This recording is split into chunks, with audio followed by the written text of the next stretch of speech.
The weekly code quiz. What property do you use to load a background image? To do this, we will use the background image property. When using the background image property, can you load more than one image? This property can be used to load in one or more images into a single element.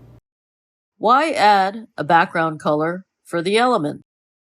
It is always good practice to set a background color for the element as well, just in case the image is not available. To set the background image, we use this syntax.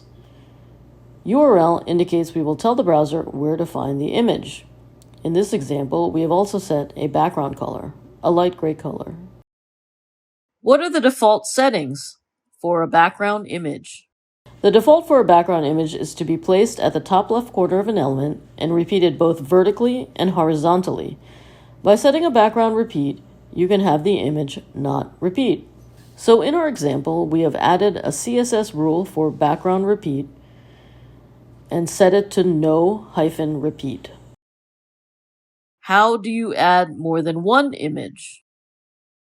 When using more than one image, separate them using a comma.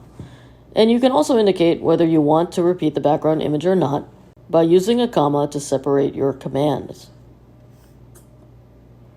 In this example with two images, the first image will not repeat, but the second image will repeat. Presented by Designers Learn Code.